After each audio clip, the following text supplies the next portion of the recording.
Hey, what's up, guys? How you doing? It's me, Mr. Four Caps Killer. Hopefully, everyone is having a nice, you know, New Year's Eve weekend. I call it New Year's Eve weekend. It's what it is because everybody's waiting for that New Year's Eve.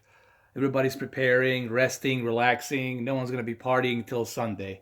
Okay, and depending on when you see this video, Happy New Year.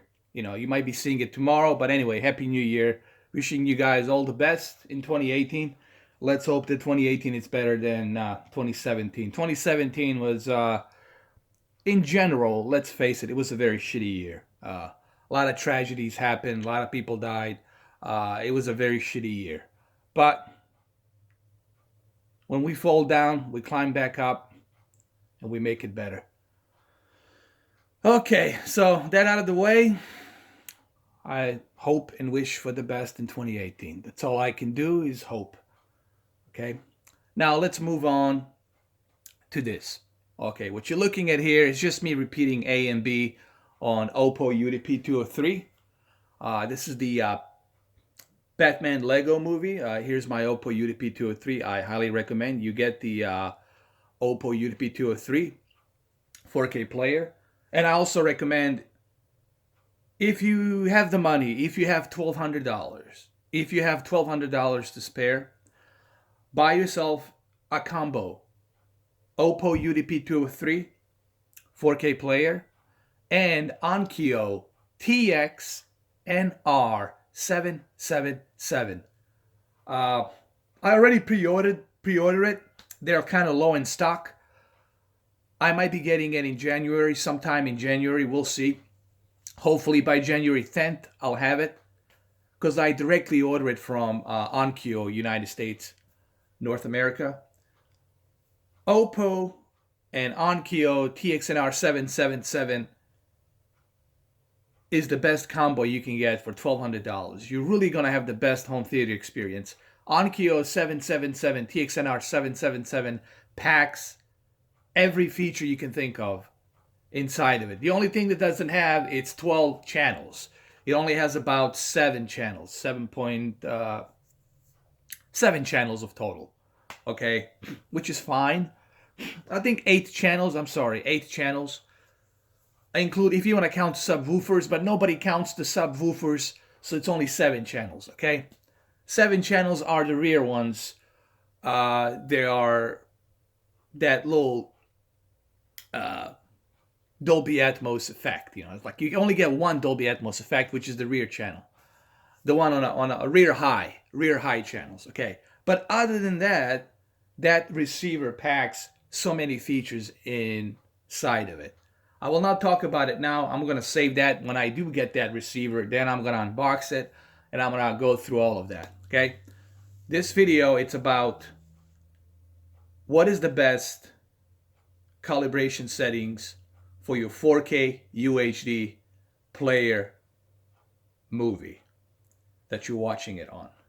Okay, so what I'm going to do here is I'm going to show you what I'm using for 4K UHD player when I'm watching my movies. I did show you what I'm using for the games, and I'm hoping that hopefully you guys have written those things down. Save the preset for game. I'm now going to give you a preset for movies. So this TV has 4 presets, okay? So you can choose those 4 presets. On one of them, you can have game mode selected only for the games. And on the other one, you can have for the movies, for 4K movies. So that's what I'm going to do next. Currently, this is on a game mode. And I can tell you right off the bat, when it's on the game mode, it really doesn't look that good. Because the game mode, it's really intended for getting rid of all the filters and everything, and you do lose a little bit of quality on the game mode. But the one advantage of the game mode is you get low latency, okay? And that's what you want when you're playing Call of Duty and all of these other games, okay? So what I'm gonna do next is I'm gonna go ahead, I'm gonna turn off the game mode off. I'm gonna go to the special viewing mode. I'm gonna turn it off. and we're going to go back to our standard mode.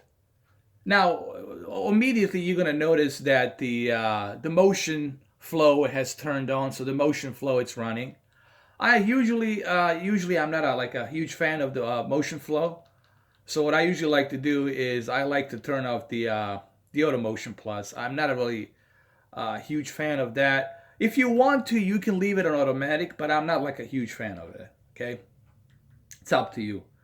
Digital clean view, you can keep this on automatic. This only takes the effect when you are watching a scrambled cable channels. That's the only time this will take the effect. Okay. All right, so here's what we got to do here. All right, so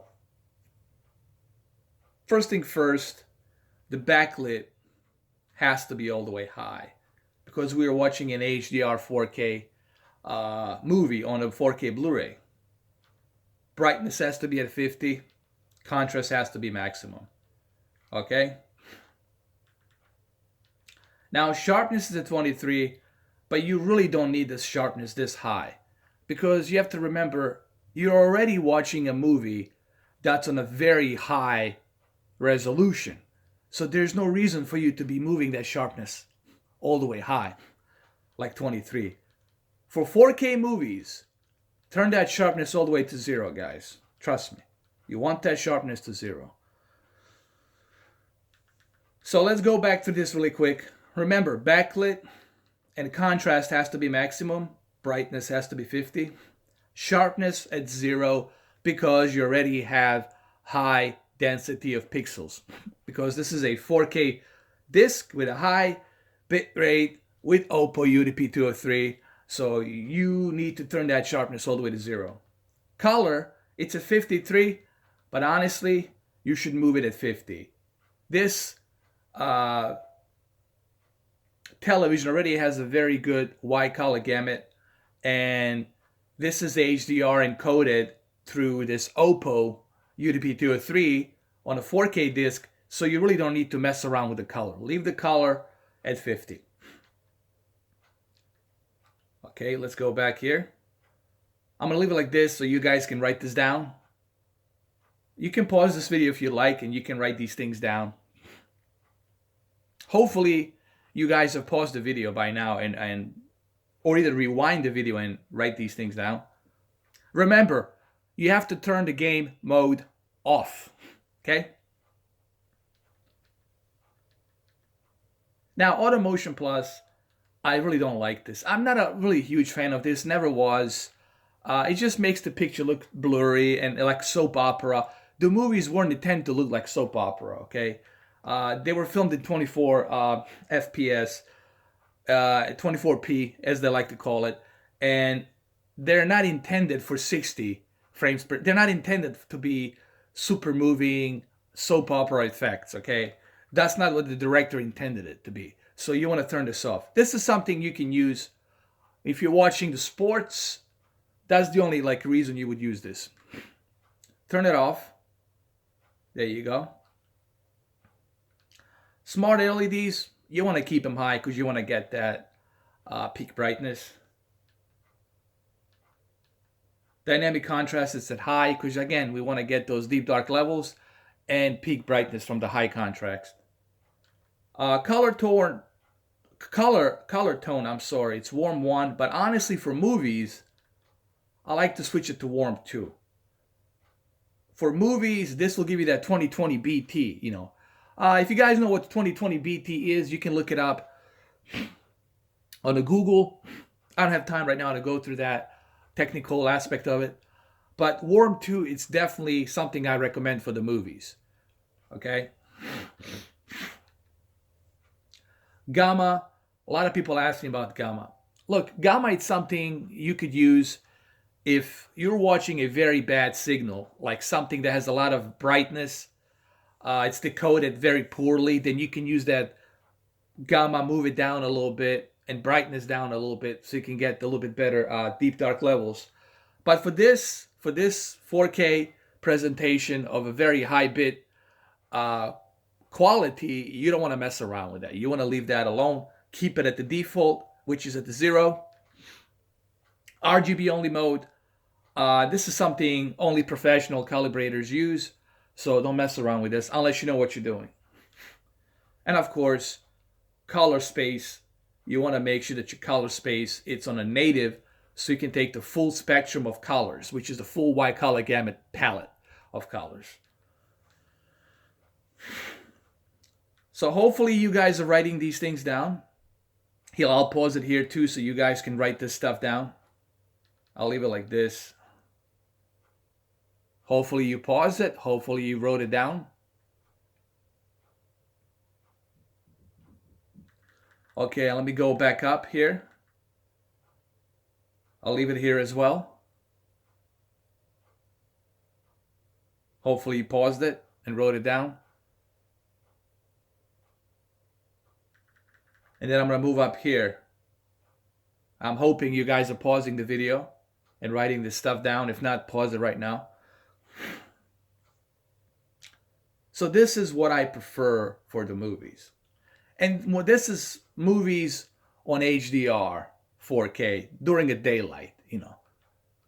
During the night mode, you would have to move backlit and contrast down a little bit. But this is definitely the best, in my opinion, that you're going to get for the movies. And it really looks great. It really does. Let me exit this. Let me go home. I want to show you some more tricks though while we're doing this in terms of Oppo UDP. While we're here on the Oppo UDP 203, I want to show you some more stuff here that you should definitely look into. Go to the setup. All right. Now, this is something that a lot of people have been asking me about in terms of Oppo and like what settings should I use? What should I do in terms of what's the best possible output that I can get from my Oppo? Now, it is very important that you understand one thing. Whatever is encoded and recorded and put on that 4-layer 4K UHD Blu-ray disc, or 3 layers, I don't know. Whatever's put on that disc and whatever is encoded on that disc, it's already there. It's a done deal. You're going to get what you're going to get from that disc, whatever is in there. Now, what you can do is you can use some compressions, okay? And are they going to make much of a difference if I use compressions from chroma upsampling to 12-bit color depth? A little bit, okay? Now, when we talk about compression, it's not going to be a drastic difference, but you are going to notice a little bit of color here and there, a little bit of vibrance of color here and there, okay? So what I'm going to do here, I'm going to walk you through what I have set up here on my 4K player. Now, in terms of HDR settings, this is something that I personally like to do. I don't recommend you do this unless you know what your TV can do or what your TV can handle. I purposely forced my TV to go all the way to 1000 nits target luminous. Now you personally will have to find out what your TV can handle. But if you're not sure what your TV can handle, what you can do is you can leave it on automatic. And I honestly recommend that you leave it on automatic unless you know what your TV can handle. I already know what my TV can handle. I know that my TV can handle 1000 nits or over 1000 nits of peak brightness of target luminous light, which is the LED light.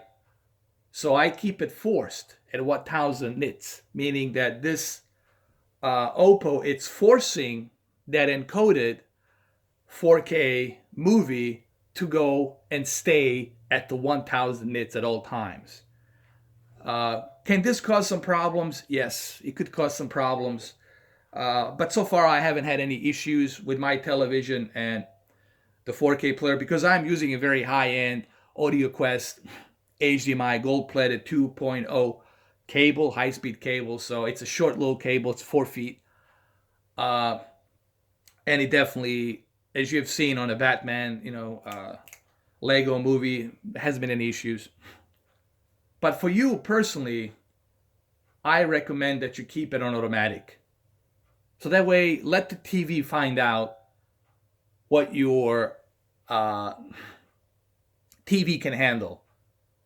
I only do this because I know what my TV can handle. If you know that your TV can handle over 1000 nits, then keep it on forced. But I don't recommend it. Okay? Now, this is a custom resolution, UHD automatic. Again, this is something that it's up to you. You know, you would have to find out what your TV can handle. Some TVs are 50 hertz, like in Europe they use 50 hertz. Here in the United States they use 60 hertz. Personally, I would leave it on automatic. Let the TV communicate with your 4K player. But if you know that your TV can handle the 60 hertz, then keep it on 60 hertz. I already know that my TV can handle 60 hertz, so I keep it on 60 hertz. This is only if you know what your TV can handle. Now, color space, I'm going to keep it on 444 chroma upsampling, which is the RGB. Okay, and the reason I'm going to keep it on the RGB 444 chroma upsampling, it's because I know that I have a very good HDMI cable. It's a very short 4 feet cable, and it's a very good quality, so I know that my Oppo HDMI and my TV will be able to read that bandwidth much faster without any hiccup. So I'm gonna go to 444 YCBCR chroma upsampling. Okay, it's RGB. Really, what it is, it's a RGB, which is the highest chroma upsampling you're gonna get. So I'm gonna keep it on 444. Color depth, it's 12-bit.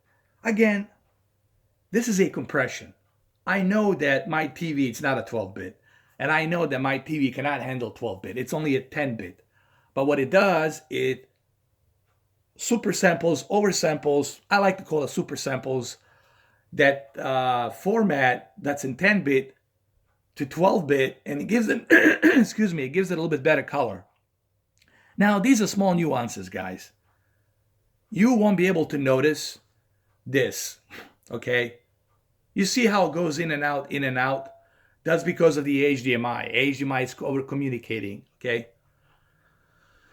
You guys personally won't be able to see that difference. The only way you can see that difference if you have two televisions put together side by side with the same 4K player, same HDMI, same settings, and then turn off the 12-bit and keep it to 10-bit. But you would have to sit very close. Like your head would have to be very close to this television so you can see that color between the two televisions. It's a small nuance, but it's there. And that's why I'm using the 12-bit compression, okay? But it's not a huge drastic difference. You're not going to see it from afar, guys. You have to kind of get close to the pixelation to see that color, okay?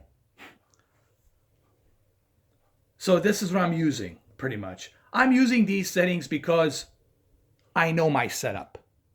I know what my TV can handle, and I know what kind of connections I have. For you, I don't know what you have. So you're going to have to keep everything on automatic. But if you know what type of setup you have and what your TV can handle, then you can go ahead and customize it to the way you like. But make sure you do your research first. Now, audio setup, it's something that I'm not going to cover here because I don't have my receiver hooked up to it. I'm waiting for my Onkyo TX-NR77. When I get Onkyo TX-NR777, then I'm going to go through all these setup details for the audio. And this is why you want to get Oppo UDP203 with Onkyo TX-NR777, which I will cover that video separately next week, or probably by the end of next week, depending whenever I get that thing, okay? Whenever I get the 777. Same thing with audio processing. All of this stuff I will cover it later on when I get that Onkyo 777. So that's pretty much what I have. Okay. And as I said, this is really something that you guys will have to do your research and find out what your TV can handle. You have to find out what type of cable are you using. HDMI cable, is it a long cable? Is it going through a receiver? Because if it goes through a receiver, you have to remember that's an extra traveling distance. Now it has to go through a receiver. The receiver has to communicate with the TV, and then the receiver has to decode that signal and send it back and return it to the ARC on the TV. That's a lot of bandwidth right there that's going to be taking out. Okay? But I'm going to cover that once I get the Onkyo receiver 777. Once I connect it to the Oppo, I'll do like a 43-minute video. I'll go through every step by step to show you what type of setup you should use.